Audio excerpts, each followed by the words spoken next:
பேரை யூஸ் பண்ணி என்னுடைய பேரை யூஸ் பண்ணி நீங்க ஓட்டு கேட்க கூடாது. அதுதான் என்ன வாழ வைக்கும் தெய்வங்கள் என்னுடைய ரசிக பெருமக்கள், என்னுடைய கண்கள். இந்த அரசியலுங்கிற ஒரு ஆயுதம், ஒரு விஷ ஆயுதம் நமக்குள்ள சென்டர் வந்துடக்கூடாது. நான் உங்களை இழக்க தயாரா இல்லை. இதை நீங்க ஜாக்கிரதையா இருங்க. ஜெயலலிதா அவர்கள் என்னை பத்தி கேட்டிருக்காங்க, கருப்பு பணம் வாங்கவே இல்லையா இவரு.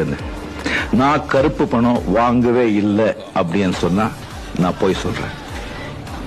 நான் கருப்பு பணம் வாங்கியிருக்கேன்.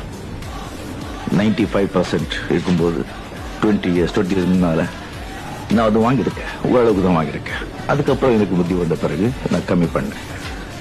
அதுக்கு 65%, 35%, ராஜீவ்காந்தி, சிதம்பரம் எல்லாம் சேர்ந்து 35% எல்லாம் பண்ண பிறகு டெஃபினெட்லி கிடையாது. எஸ், சினிமா இண்டஸ்ட்ரியில இருந்துகிட்டு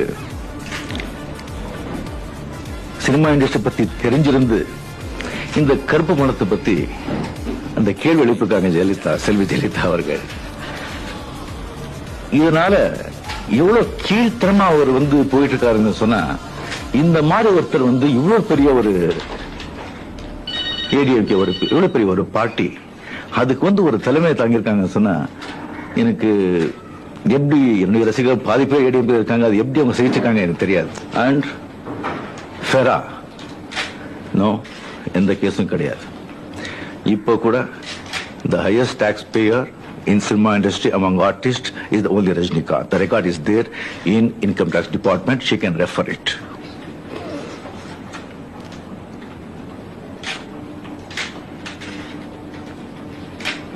And மூணாவது, இவ்வளவு ஆனது பிறகு கூட செல்வி ஜெயலலிதா அவர்கள் மாறல. இப்போ மாறாதவர் நான் இப்போ சொல்றேன், இனிமே அவங்க வாழ்க்கையில மாற மாட்டாங்க.